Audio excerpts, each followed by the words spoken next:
Blog Talk Radio. First World Order Radio. Finally, we are on the air. No doubt. All right. There's always going to be somebody in the building on First World Order Radio. We get on into some of that order consciousness tonight. First World Order Radio every Wednesday, 8 p.m. We got to talk about what is taking place on the planet. There's always going to be somebody in the building on First World Order Radio. First, we need to let you know we're going to be doing more shows, giving out more information on Wednesdays. Wednesday at 8 o'clock, we are now going to make this the hottest day of the week. Preceding others in time, order, importance. The most prominent parts, voices, or instruments. Earthly state of human concerns and existence. An indefinite multitude, quantity, or distance. System regulates to bring about specifics in the group based on value and natural characteristics. Current radiates electromagnetistics of sound through the air, same as your thoughts transmits it. Preceding others in time, order, importance. The most prominent parts, voices, or instruments. Earthly state of human concerns and existence. An indefinite multitude, quantity, or distance. System regulates to bring about specifics in the group based on value and natural characteristics. Current radiates electromagnetistics of sound through the air, same as your thoughts transmits it. You need to understand how magical this something like this every Wednesday can become. So you need to start getting your calendar right, get your schedule right. You need to know our intentions straight out. All right, so these clues are given throughout the various languages was to piece the puzzle of this ancient mystery school back together again. And what we plan on doing, both of us, is bringing y'all some surefire dynamite. We're going to take this level up a notch. We're going to have stuff to do here. This is not just going to be about philosophies and theories, shit that works. You have an activated pineal gland in which that produced this black chemical called melanin. What we did was gave a hard line in the sand between the different definitions of esoteric study and exoteric study. Playtime is over.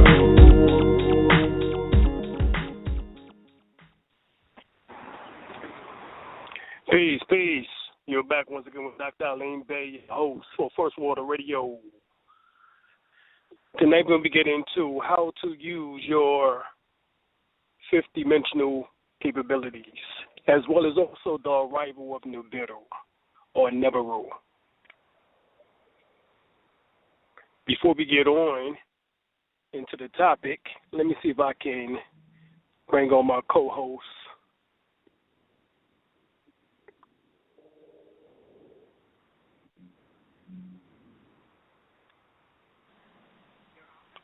Brother Fahim.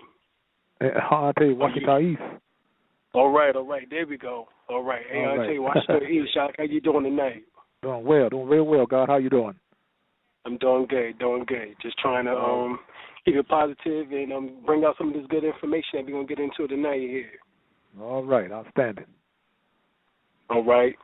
Of course, we know that the term NIBIRU has been popularized by an individual from Russia by the name of Zachariah Sitchin, who passed a few years back.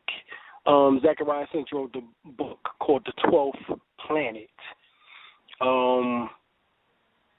in which that he spoke about this return of this planet of crossing, referred to as NIBIRU or NIBIRU, within the Sumerian or Cuneic script, which is Mesopotamia as we refer to it, which is actually Iraq and Iran, Kuwait area today.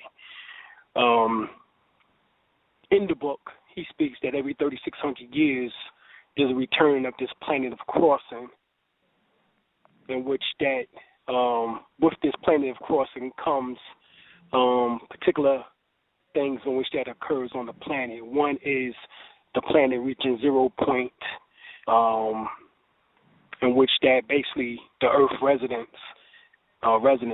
is about 7.83 hertz in normal areas, but based on the return of this particular planet, which they refer to it as a planet, but we know a little bit differently that it's not a planet, but I'll get to that in a minute.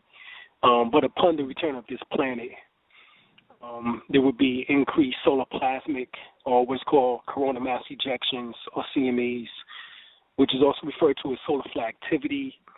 Super flares, mega flares will be bombarding the planet Earth as well as the other planets in the solar system. And with this electromagnetic, mostly magnetic, in which that the magnetic frequency is raising within each of the planets, allegedly. At one time, it was reported that the magnetic field was actually being lost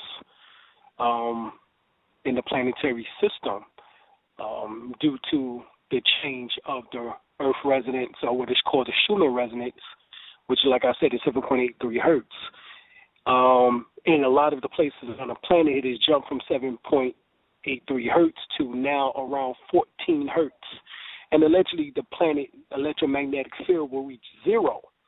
Well, 0 point, as it is said, has already occurred, allegedly right before December the 21st, 2012, 3 years ago. It is now increasing based on all reports. Dimitrov, scientist from out of Russia, stated that the magnetic fields within each of the planetary systems has increased or will be increasing. And so we come to find out that some of these things which are occurring is based on this second sun, and which that is spoken about by Dr. Phil Valentine, and is also spoken about by Dr. Deborah Blair. And it's actually been seen by many, captured on video, captured via picture by many around the world. So we know that there's something definitely is occurring. Now, I personally was skeptical because I remember reading an article back in 1997 in which that spoke about Russia putting out mirrors into the atmosphere.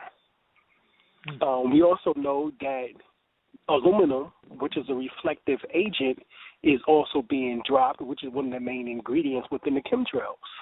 So hence it has a tendency of reflecting light. So we know that these things are occurring, as well as also based on William Bill Cooper in his book, Behold the Pale Horse. He states that they have what is called Project Blue Beam, in which that is a laser holographic weapon in which that they can utilize to fake all types of holographic events, a hologram such as putting Jesus into the sky as returning, or a UFO invasion occurring. So all these things are now possible. So before 1997, I probably would have believed a whole lot quicker than I would have now. All right, but also Dr. Malachi Z. York speaks about these various suns or stars, and based on my research, it's not a planet, it's a star that is returned, which is referred to as Emiya, which is within the Yoruba traditions. Miya is the mother goddess principle, all right, symbolic to the Kundalini, actually, and the star would be Sirius C, which is part of the Sirius constellation, which is called Canis Major, all right, and this particular star is part of a triune star system in which that the Dogon spoke about have spoken about for hundreds and probably thousands, if not more years, as the Dogons themselves were the ancient Egyptians who helped build the pyramids as well as also the temples. They was the astrologers of ancient Tamari or Tamaray, Kemet, Egypt as it is now referred to, or as it was then, or as us, as it's referred to by many scholars, historians as ancient Egypt, dating back to over 1,000 years ago. So that was actually 6,000 BCE, before the Christian era, and that the Dogons are said to have left out of Egypt, ancient Egypt, and traveled westward into the land of Mali, as we now refer to it as, and the tribes in which that correlate to them or related to them, or known as the Mandingo or the Mandinka or the Mandese people, which we now come to find out was actually the origin of the Olmecs, or the Sheep people, as they became known as. They left out of Asia and traveled into the Americas. They are the ones who built the pyramids there within China, called the Xi'an Providence. We know that they did a lot of building as the Olmecs comes up into history as the Native Americans here within North America, spreading out from out of the Yucatan Peninsula, which is from Mexico, or the Gulf of Mexico, down from out of Tabasco, Levante, as well as also you even go to Cancun, and in the middle of the street in Cancun, you would see a Tabaso, which is a giant head of the Olmec, sitting right there in the middle of the street. Right, which is one of the actual heads that, a copy, a replica of one of the heads that is very popular, but it's all the way in Cancun. When my wife and I went to Mexico back in 2012, 3 years ago, we went on a cruise, and we had about 19, 20 people with us who went with us, which was an excellent cruise, excellent trip. The tour guide, who was the bus guide, he was an anthropologist, graduated with degrees in anthropology and archaeology, and he told us specifically that he could not lie any longer, that he had to tell the truth, and something happened 4 years before that. Now, of course, this is 2012. 4 years before that would have been 2008. Would have been with Obama coming into office in North America, or specifically the United States Corporation. So he said something happened that 4 years before. Of course, we figured out what he meant by that. He did not tell the Europeans, the Albigans, what he meant, but we knew what he meant. And he said that the Olmecs, or the mother's civilization of Mexico, and that these people were the Nubians, the Egyptians, who formed the society, the culture, the civilization, and built the pyramids and the temple structures from Peru all up into Mexico, that came by way of the Nubians. And he said that they became known as the Olmecs by the people who was, because they textile rubber. So they became known as the rubber people. And they are the ones who taught the Mayans, the Toltecs, the Incas, the Aztecs, et cetera, et cetera. And that the calendar that we kept referring to as the Aztec calendar, and I heard it referred to as the Mayan calendar, was originally the Olmec calendar, or the She calendar, and that this calendar correlated perfectly with the removal or the ending of the Kali Yuga age, which is spoken of within the Sanskrit teachings of the yogis, or the Tamil people called the Pre-Davidians and the Dravidians, and that they was referring to as the actually the followers of the Tamil people are the followers actually of Atum-Re or Atum-Ra. That's the school of thought that they came out of as they went from out of Ethiopia, what's called Abyssinia, or what became known as Kush, Egypt, or what is known as Tamari. So the Tenessian and the Tussetian people, as they was called the Tussetian people, and they left from out of the interior of Africa and they spread it across into what became known as Mesopotamia, and then eventually into what became known as Indo-Kush, or now called India. Now, these are just one and the same people, all right? And so with them came the traditions and the culture and the folkways and the mores of the people from out of Africa into what we now call India. And so we find that in the Vedic texts or the Sanskrit texts or teachings, referred to as the Bhagavad Gita, the Upanishads, the Mahabharata, that we find this information concerning flying crafts called the Vanana or the Vamana, and these flying crafts correlated to high technology that was already in existence. We know that even in the temple of Abydos, of the temple of Seti I, as it is called, that at the upper beam you will see spacecrafts, in particular what looks like helicopters, or a helicopter, I should say, what looks like a submarine, what looks like a hovercraft, what looks like a space shuttle or an airplane, all these things. And they even found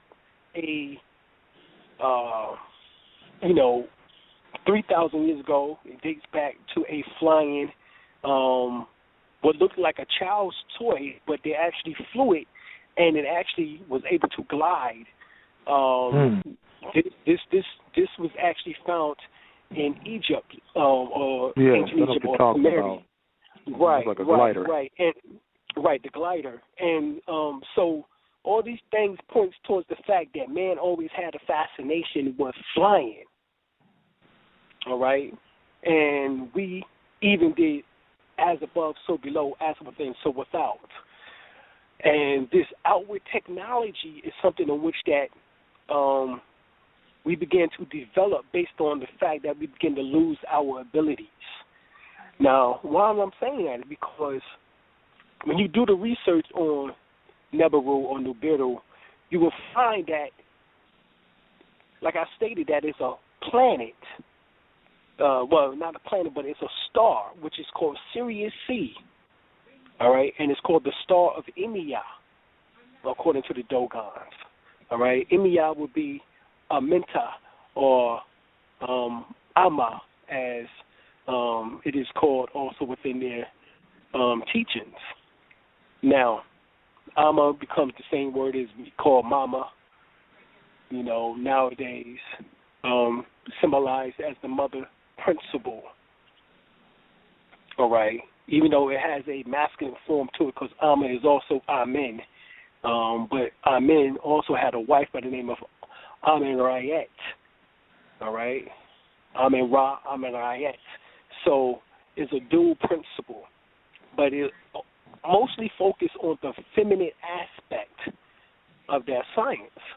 Now, if you get the book Nutricize by Dr. Layla Africa, on page 15, Roman numerals, page 15, that's an X and a V, you see the brain blown up to the equivalent size of a car.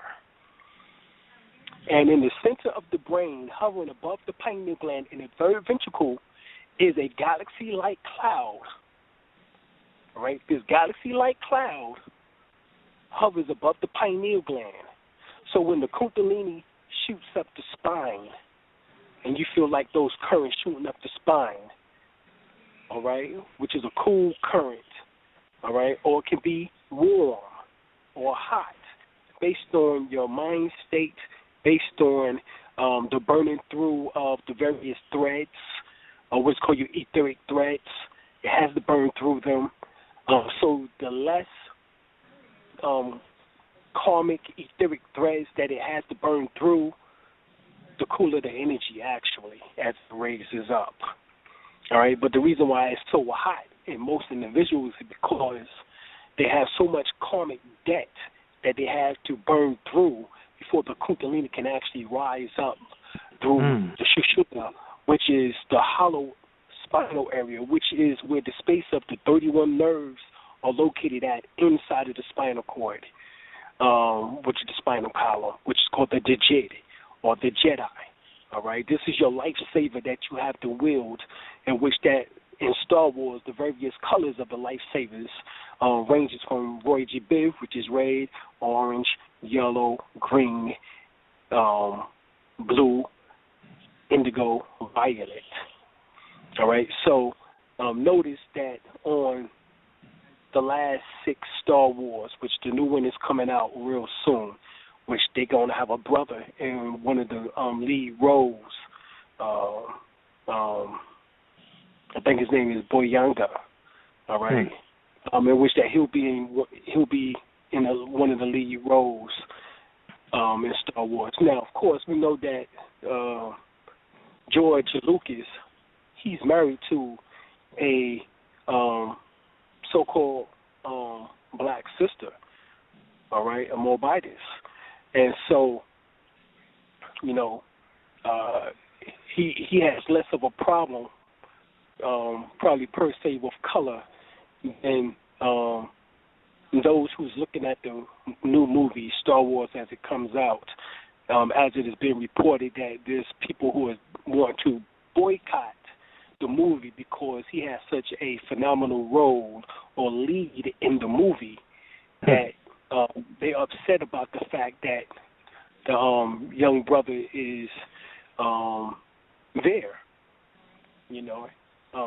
So this is one of the problems that's going on. But the reason why I speak about Star Wars is because in the movie Star Wars they have what's called the Death Star. All right, this Death Star within the Book of Revelation is called Wormwood. All right, the various popes since John Paul II has been looking for this wormwood to return. At first, they thought it was Hale-Bopp that came in the end of 1995, going into 96. They thought it was Hale-Bopp, the comet, and they expected all types of hell to break loose because of that comet passing. So they designed a gigantic astroscope, as we would say, all right, telescope, in which that they would view the stars and look for this wormwood to come and begin the 7 plagues. All right, this is what they expected. Now, that's because Darth Vader was the commander of the Death Star, if you remember in Star Wars.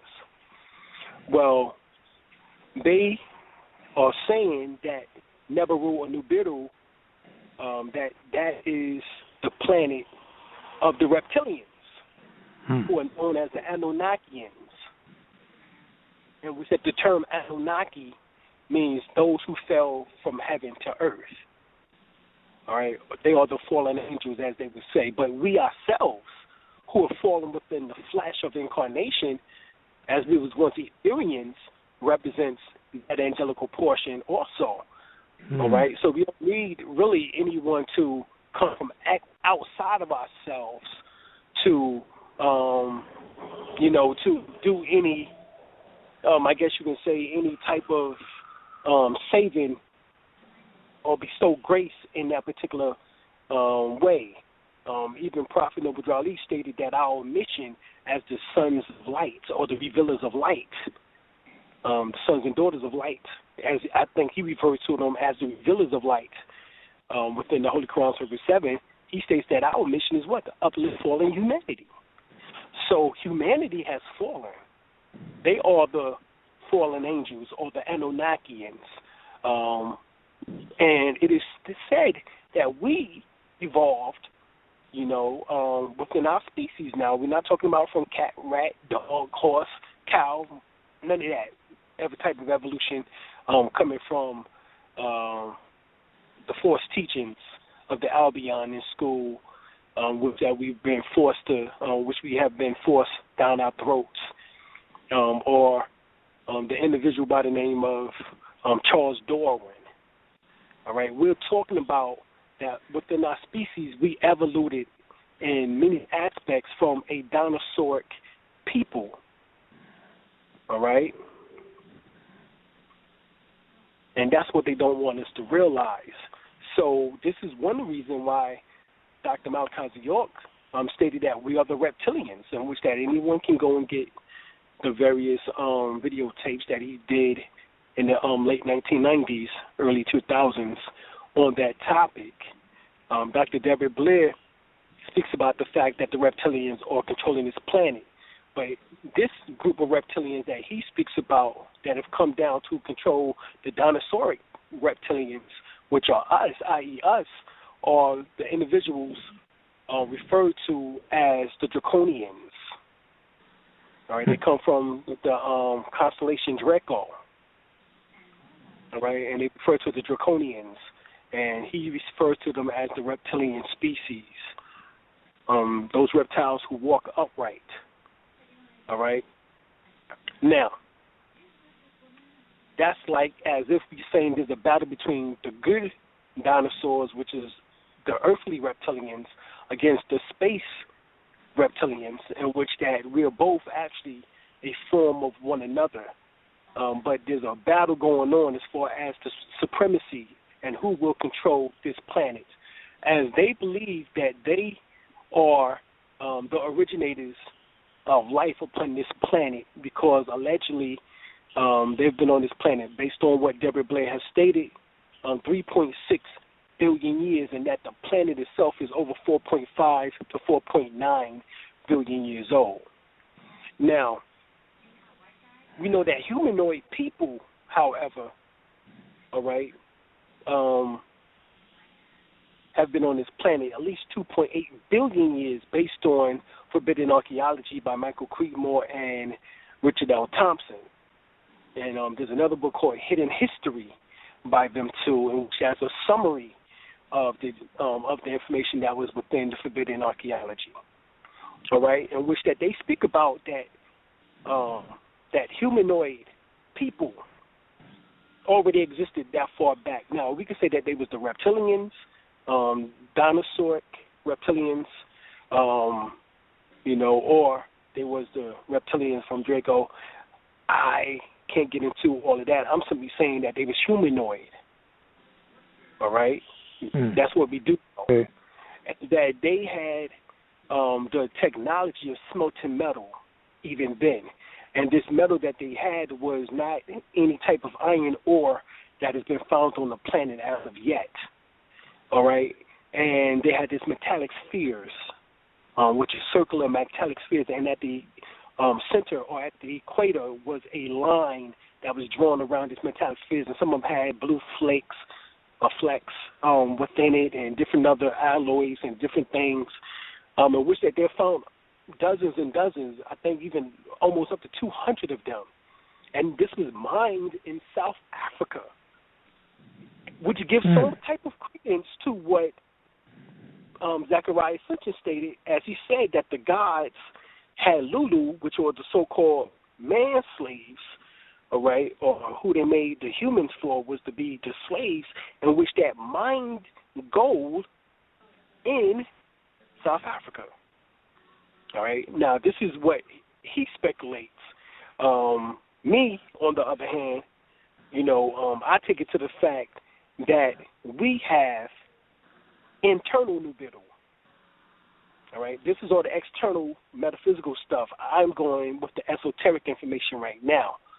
That we come to find out that, like I stated, Dr. Layla Africa on page 15 shows you the brain being blown up to the equivalent size of a car, and hovering above the pineal gland is a galaxy-like cloud, which looks like a UFO. So hence, beam me up, Scotty. And this is the NIBIRU. We find that the Tamarian word NIBIRU means the golden Horus or the golden Heru. Horus, Heru means light or sun or photonic energy. So it's the golden light. So that's what we was minding, was that goal, was the goal of the mind, not the gold mines in South Africa. Okay? This is where I get more of the understanding from as I relate things back to the human anatomy and back to the physical body and our physical existence upon this planet, as compared to just looking at it as external, as if it's something external of myself and far away, or something in which that just can't be proven as of yet. But my physical body, I can prove what appears to be right here in front of us. And so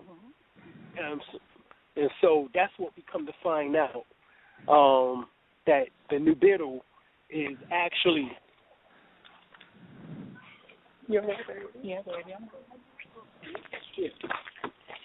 And so that's what we come to find out, is that NIBIRU actually is the real NIBIRU is actually. Hold on, I'm getting in the car here. Okay. We come to find out that the real NIBIRU is more so that internal mechanism than our focus on the external events per se. Like I said, the golden Horus or the golden Heru is called NIBIRU. Neb, N-E-B, Heru, H-E-R-U. And NIBIRU becomes NIBIRU or NIBIRU. All right, and that is the golden Horus or the golden light, which is the golden photonic energy that we must mind.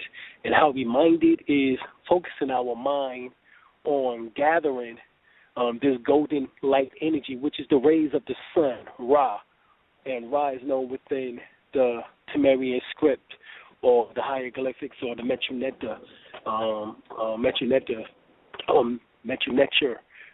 as the word or the sacred words of God. And the word NIBIRU means just that. That is the golden light. And you take down the rays of the sun. The sun happens to be 93 million miles away, all right, from the planet Earth. And it takes 8 minutes and 20 seconds for the golden rays of the sun to touch down to the planet Earth. And this light is what you're supposed to be gathering as being a melanated being. And this is what you mine, all right? These Albions like Lawrence Gardner with the Holy Grail and different other books, they got people thinking of this white substance gold or this white gold, and that this is what they're supposed to be eating. And there's this Soma, Soma, which is the immortal elements or essence. They're tripping. All right, when you start minding gold, which is the golden rays of Ra or Heru, you do that through your focus, your concentration on absorption of light. And you do that through the practice of your Qigong, of your Tai Chi. Now, these are all Oriental terminology, but even the word Ki, K-H-I, means sun or rising sun within the Metroneter. You go and get the ancient hieroglyphics by E.A. Wallace Budge. He states that in there. All right, so K-H-I, Ki, or Chi, all right, Ki is K-I within Japan, in Japanese, which means universal life force energy. Chi is C-H-I within China or the Chinese, all right, and K-H-I, which means to be high or rising sun, is what you want to get back to. All right. Yeah, so this is what we really should be minding.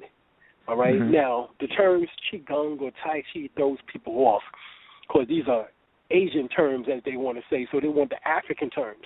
Well, the Tamarian term for your chakras is called Shinkara, all right, or what is also referred to your Kundalini, which is the Vedic interpretation of Chi or Prana. Prana Kundalini would be Chi or Ki, or within Hawaii would be called Kahuna Mana, which means the big power or the big chief, all right, which is talking about that energy once again, which is called chief, is derived from the word Shechem, all right, so it's actually Chi Shechem or Ki Shechem, all right, which is on high power, all right, that's what you want, is the on high power, all right.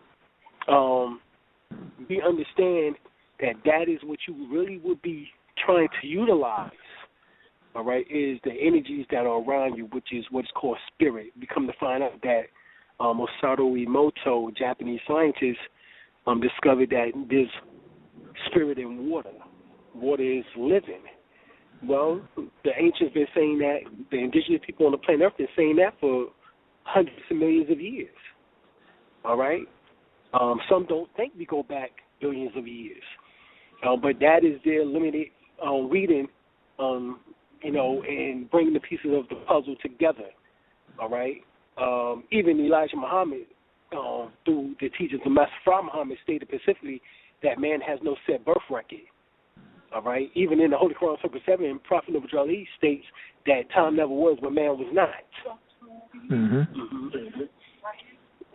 Not here. Turn around right there. Right. So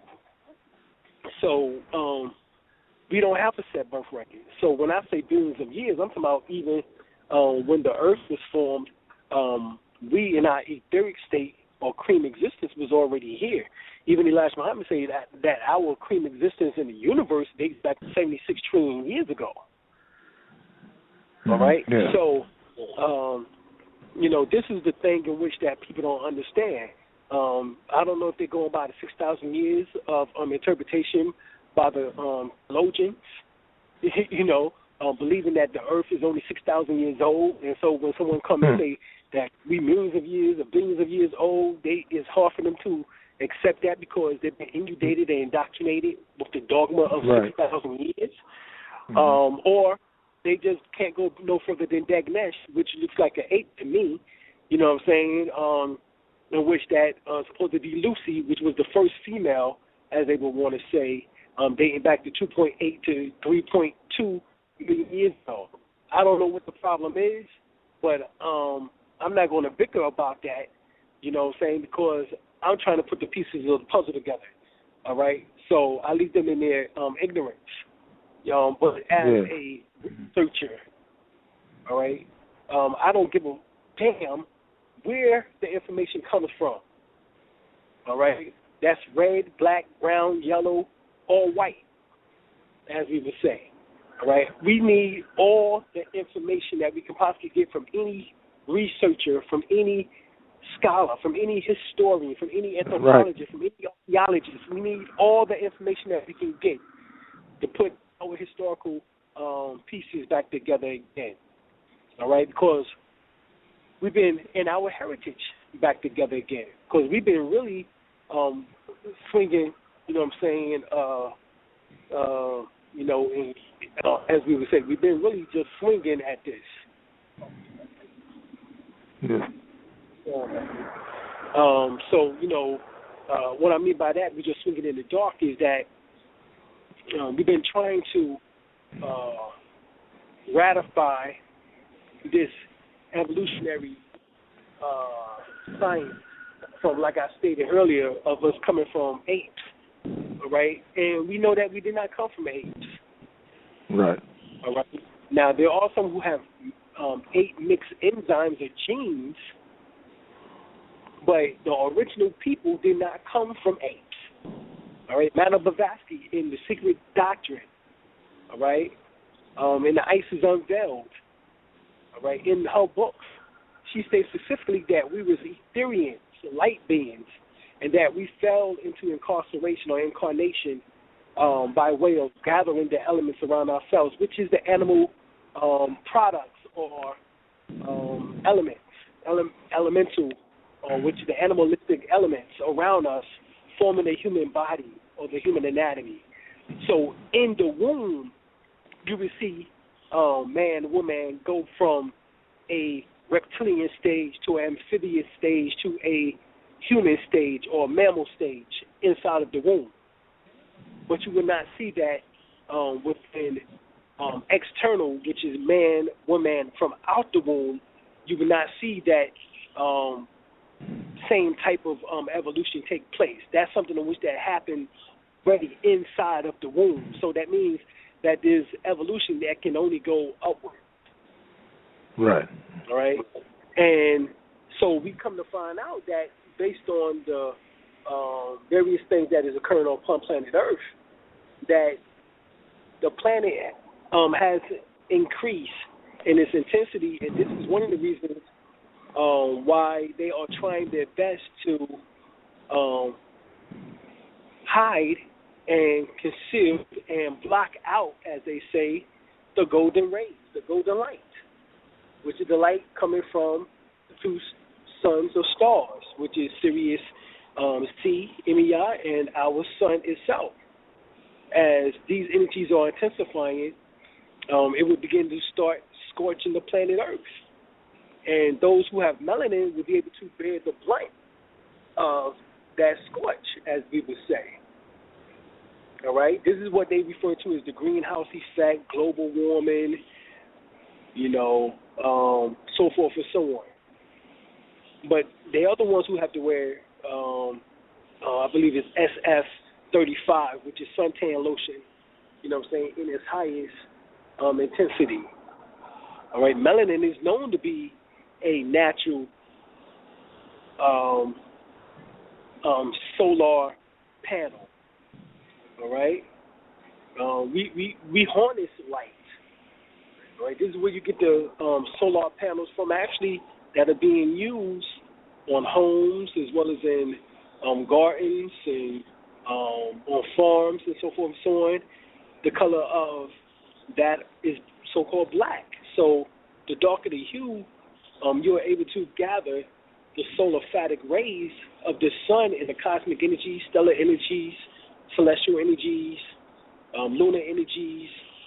You are able to gather all of these energies: music, heat, radiation, ultraviolet light, gamma rays. You're able to absorb all of these particular frequencies, X-rays. And this is a known fact. You read the book, The Science of Melanin, by Dr. Timothy Owen Moore. All right? Dr. Timothy Owen Moore. All right? He's the head professor. He was. I don't know if he's still there, but he was the head professor at Federal State University in the psychology department, which is my alma mater, my wife's alma mater. And, this brother wrote some serious information. You can get Dark Light Matters, I believe it's by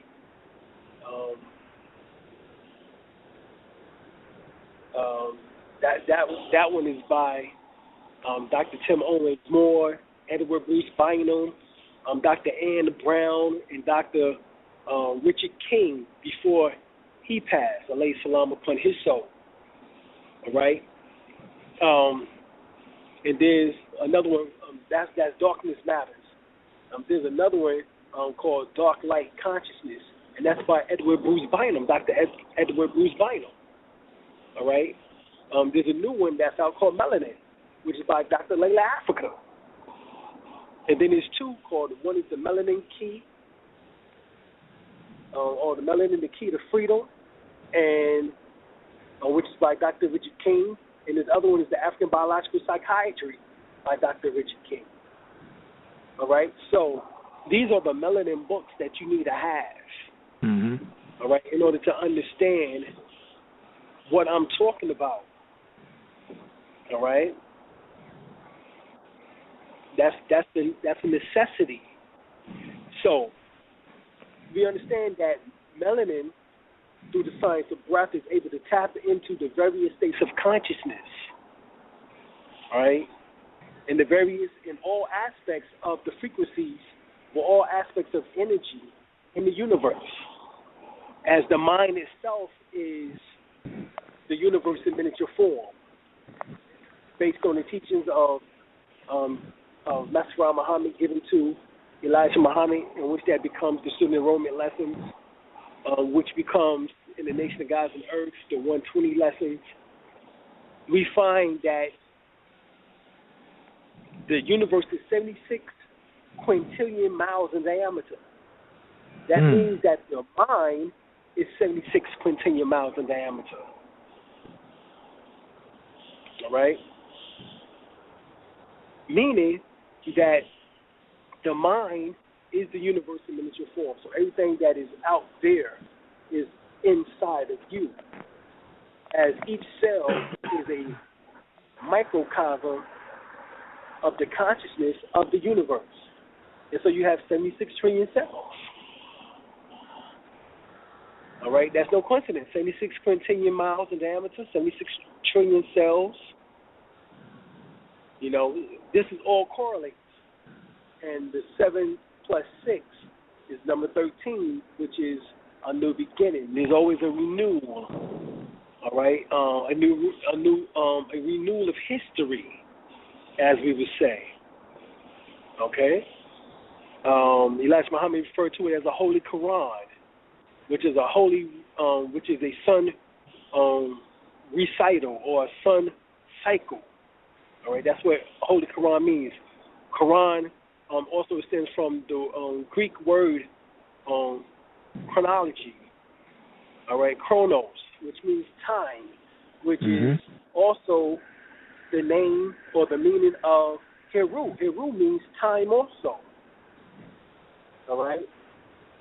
So Heru also, which is a form of Heru. Heru is also a form of Asar, means time. So the Greek story of Kronos and his children, who is Zeus, you know, who becomes the play, that is Asar and Heru, which becomes Joseph and Jesus, which becomes, you know, the story of Kronos and Zeus within the Greek. The story is told over and over again in this, you know, basically in the same format. A good person to give for that is The Power of Myths by Joseph Campbell. He breaks that down pretty well as far as the correlations between them. You can also get the book called Bible Myths by T. Dow, D-O-A-N-E, Dow, right? Tim Dow. And you can get that book, The Bible Myths, in which that breaks down a lot of it. A lot of these books that I'm talking about is actually on our website, and that's www.dralim.com. If you go to the section Hall of Knowledge, you can get quite a bit of these books from there. These are $10 PDFs, in which that breaks down a lot of the information that I'm talking about in detail. All right? Now, let me get back to NIBIRU here. So, when you look at it esoterically, NIBIRU is the planet or the star of crossing, which the Kundalini must cross as it awakens Heru, which is also the sleeping giant, hence the Nephilim, which means sleeping giants, or mental giants, as we would say. The Nephilims, mental giants, they are the mental giants, or mental giant. The pineal gland symbolizes that upon the awakening, as Asar, which is the soul inside of the pineal gland, who's the Lord of the perfect black, is sleep. Until the Kundalini, which is also half asleep, awakens and then travels up through the 7 caves, which is the same story told of Shiva, right, or Brahma, being awoken by Saraswati. Saraswati is the wife of Brahma, and Saraswati is awakened in order to go and awake Brahma in the cave of Brahma, which is the third ventricle in the brain, which the pineal gland oversees. Descartes, a French philosopher, stated that the pineal gland is the seat of the soul. It is there, the soul is embedded inside of the pineal gland and is half asleep. The Kundalini awakens the pineal gland or the soul from being half asleep to back into full force activity, hence the awakened soul. So at that point, our soul becomes Heru. And the reason why he didn't have the penis and Set had to transform into a bird, and then from the flapping of her wings brought about the erection, or as Tahuti put the clay there to symbolize the resurrection or the erection of the pineal gland, essentially, of that sexual force or that sexual energy being risen in order to activate the pineal gland, as the head of the penis is called the pineal gland, or pineal gland, same as within the book of Genesis in the 32nd chapter. It speaks that Jacob was wrestling with the angel, and the angel hit him in his thigh, hence him in his lower self, his lower nature, and his energy rose, and his name was changed from Jacob, which means supplanter within Hebrew, Yaakov, to being Israel, which means to ascend to God. So now, upon him being hit in his thigh or hit in his private area, he now took the gumption to ascend to God. And upon his ascension, he seen God face to face. That's the same story of Muhammad told during the night of power called El-Miraj. When he was taken up into the seven heavens, in the seventh heaven, Michael takes him to be before the throne of God, and he speaks with Allah, as they say, and upon speaking with Allah, he's given instructions on how many times man should pray. All right, it goes from, and they say, I believe, from 100 times to, 50 times to 20 times to 10 times to eventually 5 times, and they settle on 5. Even though the Quran only speaks of 3 times, though, as that was the Jewish tradition or Hebrew or Israelite tradition, which is to pray morning, noon, and night, or morning, noon, and evening. All right? I'm just saying all this to correlate this information. So when Muhammad was in the seventh heaven, he seen Allah face to face. All right? So this is the same tale from the book of Genesis about Israel, who was formerly called Jacob, to see God face to face. And Jacob, or Israel, named the land what? Pineal. Penal. The penal, the land of penal, which penal means all eye seeing or all seeing eye, which is a form of Heru. All right? Matter of fact, the word Heru just don't mean sun or light or time, but we come to find out that Saw also means the same. In particular, it means time. As Iya Asher Iya, I am that which that I am. All right? And so it also means time, and that time is talking about the pineal gland, in particular the soul embedded inside the pineal gland. All right? So that is really what we should be the focus on as far as this reptilian thing, because individuals who are relegated down to the reptilian portion of their brain, we will see that their consciousness, which is based on fight or flight, which is based on fear, and an individual who's relegated to that level can't handle the emotional state too well or emotions too well. Right. Mm-hmm. And so it's possible to see the change in the eyes of the individual now if you're on a particular level of consciousness and awareness. In order to do so, you have to slow down your breath, right, to below 7.5 breaths a minute. The average person breathes 18 breaths a minute, however. All right? So you lower it to 9 breaths and then 7.5 breaths, all right, which is life consciousness. Is at the threshold of life consciousness going into alpha state, from out of beta state and gamma state, that you would begin to go into alpha state, which is 6 breaths a minute. In between beta and alpha, you would begin to start seeing these individuals who have been relegated down to the reptilian portion of the brain, which is the animalistic portion or their lower selves. Okay? Is at that level. So you can actually reach that level by also inserting the thought within your head that you want to see these individuals for who they are. All right? And that way you can tell if you're dealing with an individual who enjoys being on the lower mind or lower nature or lower self attached to it instead of the higher self. As well as also, you can also see demonic possession. All right? There's individuals who are perfectly possessed, in which that they have, which you know, they can be walk-ins or either be total incarnations of these of this reptilian mindset.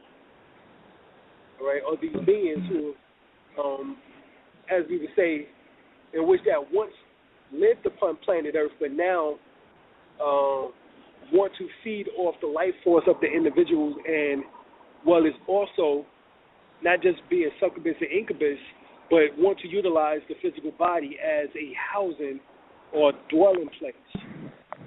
And what we find out is that individuals happen to or the psychopaths or the sociopaths in society. Okay?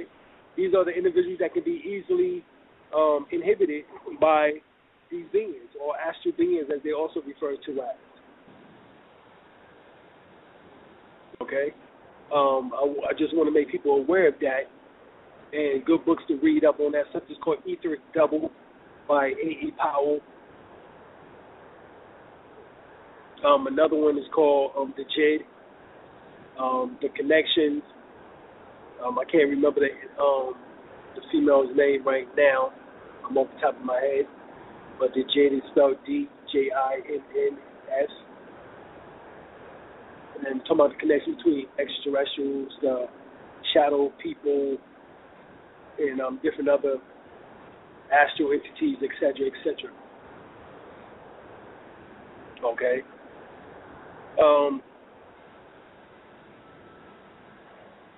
So we speak of the different states of consciousness, but let's look at the dimensional areas of this. We know that length, width, and height, all right, length, width, and height is the third dimension. When you add depth, which is time and space, into the scenario, it becomes the fourth dimension. When you add energy into the scenario, it becomes the fifth dimension. When you add gravity into the scenario, it becomes the sixth dimension, on and on and on until in hyperdimensional space or information, technology, physics, as we would say, they have discovered at least 27 different dimensions. But normally we only deal with 12 to 13 on its highest earthly level, and 7 embodied chakras or shankaras or ritus, and dealing with the kundalini, the umbelini, as it is said within South African Zulu traditions. Credo Mutua speaks about the Kundalini being very hot and extremely cautioned in order to raise it. It's called the Umbelini. All right, so anyone can get this information. There's a good book, as well as also there's a force field around the body, or the auric field, referred to also as the Macabre, in which that he speaks about within the Zulu Bone Oracle book. All right, there's so much information that, once again, you have to do your research and put the pieces of this puzzle together. That's all we're doing here at First Water Radio, is trying to put the pieces of the puzzle together and connect the dots, as they say. Hopefully y'all appreciate that. Y'all can help donate on the website. You can donate time, you can donate gifts, resources, whatever the case is. We are in the building stage. All right, we're constantly building, and so anything helps as far as for those that want to, you can give us a call at 910-364-9099. That's 910-364-9099, and just anything that you can do. That's the best part of this thing here, because we work with any and everything. Because our whole mission is to follow humanity. Right. Brother L, he sends articles so that we can publish and put on the website. Which is articles in which that. It's almost like a book. I'm on my 48 page. I'm dealing with the circle 7, the number 4, and the number 7, and there's so much science to it. There'll probably be a book when I get through. Yeah, definitely, and that'd be fine. We'll get it, printed, and get it out there to the people so they can get that information. Yes, but I'm putting a lot of heavy information in there. But a lot of the stuff comes from different mystical books, even from Lawrence Gardner's book that we spoke of earlier. I don't agree with some of the things he say, because he's still stuck on the Moses and Jesus was real people. So right. That's right. And some people are still stuck there in that, in which that we have to come to the understanding, understanding that we are the aspects of these tales or stories that we've been reading about. I break this down in several videos that Muhammad is symbolic to the crown chakra, as he's the last seal of the prophets. If there's 7 seals, and the 7 seals mentioned in the book of Revelation symbolize the 7 chakras, and Muhammad is the last seal of the prophets, and that last seal symbolizes the crown chakra, then that's who Muhammad symbolizes, or in that regard, esoterically, is the crown chakra. Jesus, the light of the world. Within Matthew, I believe it's the 6th chapter, the 22nd verse, it states specifically that when your eye be single, your whole body will be filled with light. And it says eye, E-Y-E. Just one eye will be single, the whole body will be filled with light. So that's from out the third eye, in particular the pituitary gland, as it beams the white light onto the pineal gland, that transference of electromagnetic energy. And he symbolized that 6th sense, or 6th eye. Keep going. And then, of course, you have Moses, which, said that he could not speak eloquently. Then all of a sudden he's in front of Pharaoh talking about, let my people go, symbolizing the throat chakra. Or, he was saying, allegedly, let my people go, or either he said, I can't speak so eloquently, let my brother Aaron do the speaking for me. Then, like I said, Aaron has moved out the picture. The next thing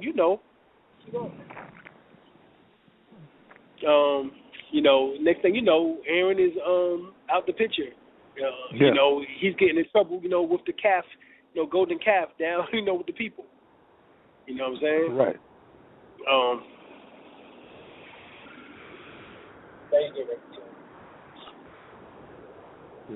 The golden cow represents. All right. So.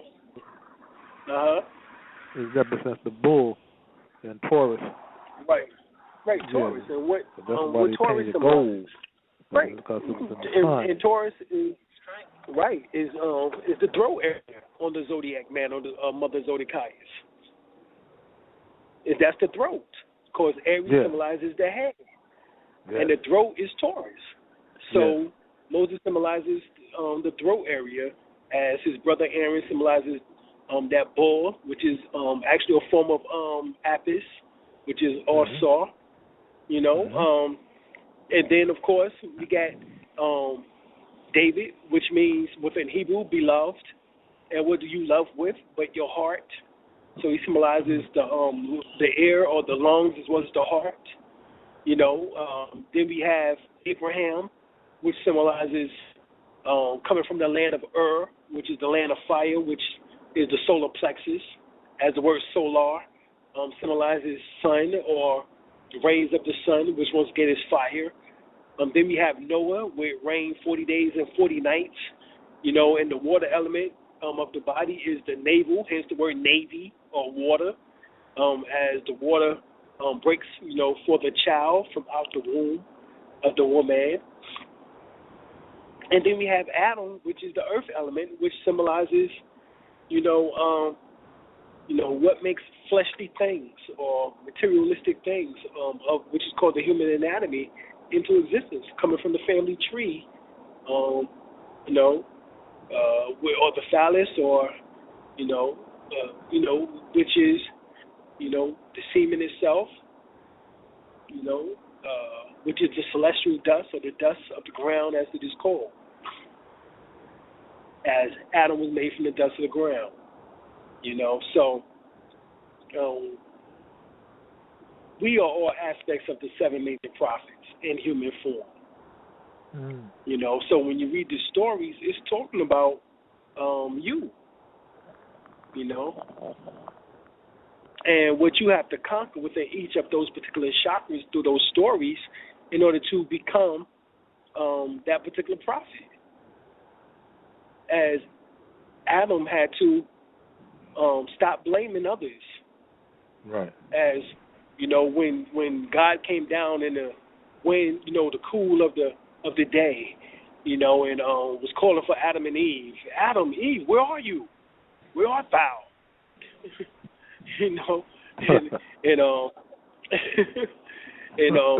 Right there, that showed you, that not only did God have to come down in order to find out, it was kind of redundant in a sense, because was he the all-eye seeing or all-seeing eye, and why he wasn't able to see them, you know what I'm saying? But when he sees them, Adam said, you gave it to me. He placed blame. So that whole story is about not placing blame, because by placing blame, what happened? They all got kicked out the garden.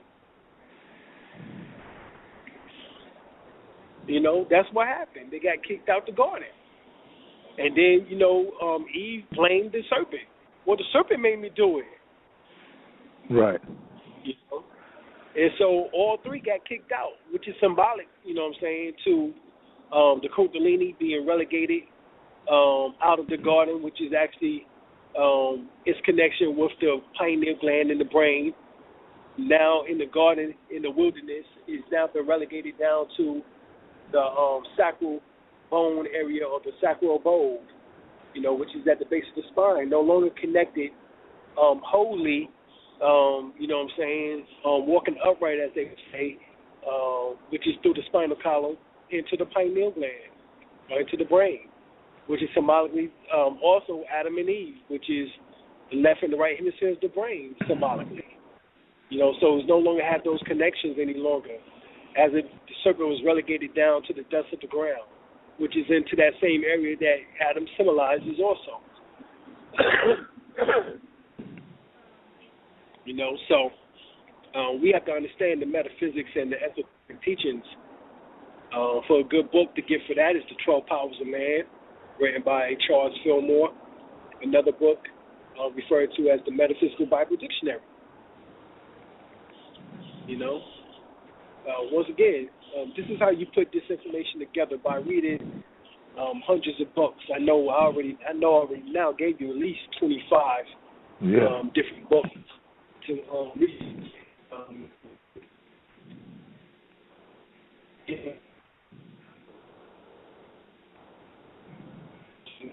Website, we have them there for $10. The Hall of Knowledge. That's why it's called the Hall of Knowledge. Actually, we had a bookstore called the Hall of Knowledge, and also had a bookstore called Cultural Freedom, in which that we had off and on for over 25 years. So definitely y'all can support us in that way, is by getting information and start putting this information together. You don't want to be a YouTube person. Right. That's the problem now,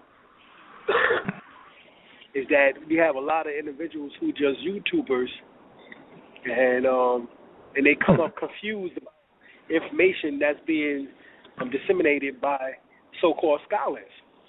Right. But you wouldn't be confused if you actually will read the books. Right. Do the research yourself. Right. Research yourself. Study.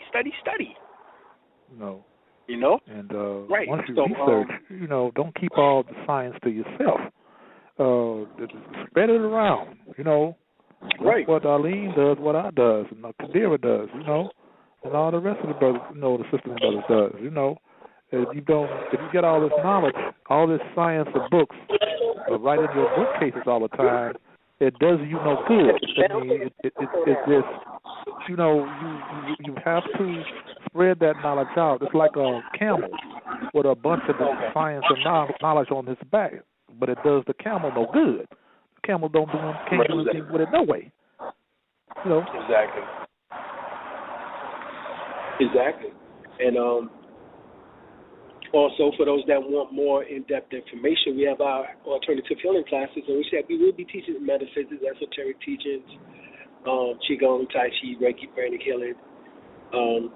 These are the energy modalities that you will learn how to incorporate these golden rays into your life and actually open and activate what is called your extrasensory perceptions, or higher sensory perception, or ESP, like we was talking about, as it's called, HSP, in which that you develop clairvoyance, clairaudience, clairsentience, clairgustance, psychchemistry, levitation, telekinesis, telepathy.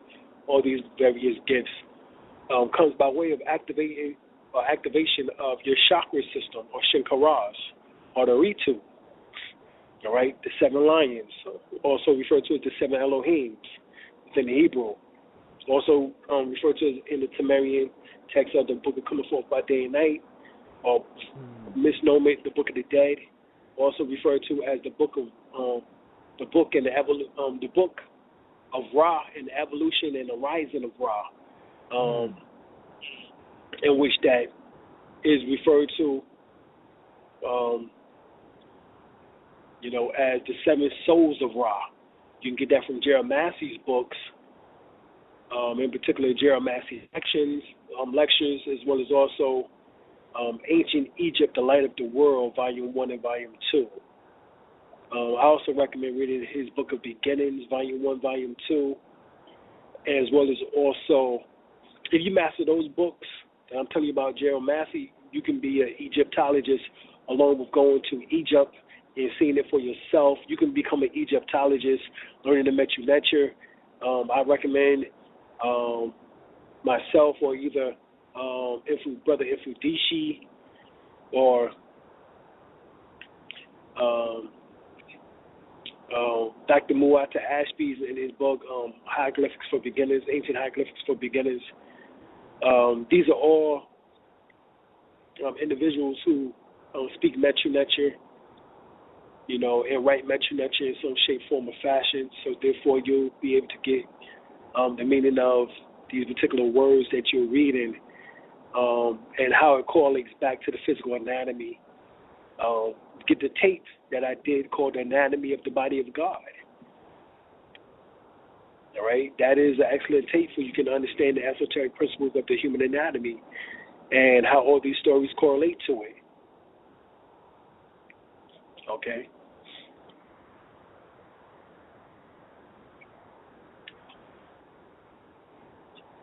All right. Brother L, you got anything to add on? I'm gonna go to a commercial in a few minutes. Okay, yeah, that's some pretty. The Egyptian, the Light of the World, Part 1 and 2, and the Book of the Beginnings, Part 1 and 2 are both excellent books for each sisters and brothers library. So I suggest you try to obtain them. You know. Right, and when you talk about, and also when you spoke about the fact of if Jesus existed or not, I mean, really a lot of it goes back to doing the research as far as the historical Jesus and the mythical Christ, which is also by Jeremiah, in which that he states that he doubts if Jesus existed in that shape, form, or fashion of a physical man. However, we do know that the Christ principle coming from the word Keres, which is the mummified body of Osiris or Osar, which symbolizes the sleeping soul embedded inside of the pineal gland, must be awakened, and upon that awakening becomes Christos or Christ or Christ, in which that is the higher form of consciousness as we know of, which is Heru consciousness, which is Christ consciousness, which is called Buddha consciousness, Mohammedan consciousness, whatever you want to refer to it as. It symbolizes the activation of the 6th and the 7th senses, or 6th and 7th chakra, all right, which is part of the three Holy Trinity, which is the throat chakra, the third eye, and the crown chakra, which all three symbolizes the mother, the father, and the son, or daughter, all right, in which that those symbolize those particular chakras, all right. So hence when we say the Father who art in heaven, they're talking about really the soul embedded inside of the pineal gland, all right. That's what they're referring to, and not a man, you know, or a masculine force just up in the sky somewhere outside of you. It's talking about the soul principle in the brain, which is via the mind, all right? And so when you reach Christ consciousness, you're talking about the highest form of mental consciousness, mind consciousness within, you know, on the planet, all right? And this is really what we're talking about as far as NIBIRU, all right, NIBIRU. And this is also how you're able to utilize your abilities via Shu, which is by breathing. The slower your breath is and the thought in which that you have within your mind at the point of going into the different levels of consciousness is what will begin to start manifesting. If you want your gifts or your powers, then you will have to have that already set in your mind, set in stone, as they would say. And then as you begin to start doing your breathing exercises, and you bring in more prana, you're able to concrete that prana into your mental state, in which that helps to bring into, as they say, into fruition what you want. All right, this is the law of attraction. The thing that the law of attraction did not teach was the secret of breathing. How can you manifest something if you don't use the medium between the lower self and the higher self, which is the holy breath? The holy breath must be utilized in order to bring about not just what is in the mind, concrete, but also what you want to bring into physical reality here upon planet Earth. And the breath is the medium between the mental or the spiritual and the physical, all right? So you must be able to use the breath to bring that about. There's no other way, all right? And so that's one of the things that was not taught was the science of breath. All right. Brother L, you have any closing remarks before we leave? All I can say is that we should have did some good tonight, which I believe we did. And I hope everybody was, someone was listening tonight, because he was dropping some heavy science tonight. So, and I always enjoy it, as I always. And, Appreciate Talk to you that. again next Wednesday. All right. Appreciate you, we definitely Appreciate you, God. All right. So once again, we'll be back next Wednesday, 8 p.m. Eastern Standard Time, as well as we might begin to also have some other shows coming up on Fridays, coming up on, different other times. So just stay tuned for that. Right. We also have our alternative healing classes, in which that will begin this Sunday, 8 p.m. Eastern Standard Time via Google Hangout. We also will have our law classes, which will begin tomorrow, 8 p.m. Eastern Standard Time, through via Google Hangout. Well, so those interested in 8 p.m. Eastern Standard Time. Okay. It's going to be through Google, so you have to have a computer and you have to have a Gmail. All right. The alternative healing classes, once again, is Sundays. All right. Those are the classes that is open is the alternative healing classes, in which that definitely you should come in and get some of this information on how to activate, even higher your abilities. We go into details. All right. And then we also got March 18th, 19th, and 20th, our United Washington Alternative Healing Melanin Conference, as well as Law Conference coming up. So come on out to that. Of course, we got some time for that, but shoot, we're going to pass by real quick here. We're already in the middle of October, getting ready to go into November. Past the middle of October already. Like so March we almost 18th. here in November. Right. So, shoot, next thing you know, February going to be rolling around real quick. You know what I'm saying? And March is going to be right there. So, March 18th, 19th, and 20th, come on out. Give us a call at 910-364-9099. That's 910-364-9099. Dr. Alim El-Bey.com. Check us out there. Go to the page, up and coming events, and check us out. All right? We out, y'all. Peace. Love. Peace.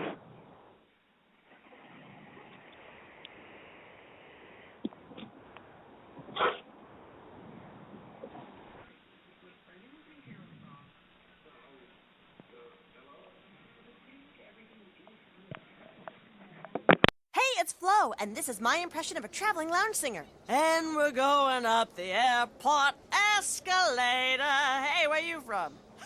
No response. Classic. Got in an accident, so you gotta take a cab, huh? No cabs at Progressive service centers. They got rental cars on site, which is out of sight, you know? Progressive takes the hassle out of claims. Just drop your car off at one of our service centers and we'll manage the rest. Here's a little number I like to call Waiting for the Shuttle Bus. Progressive Casualty Insurance Company. Service centers not available in all areas. You have a choice of repair facilities.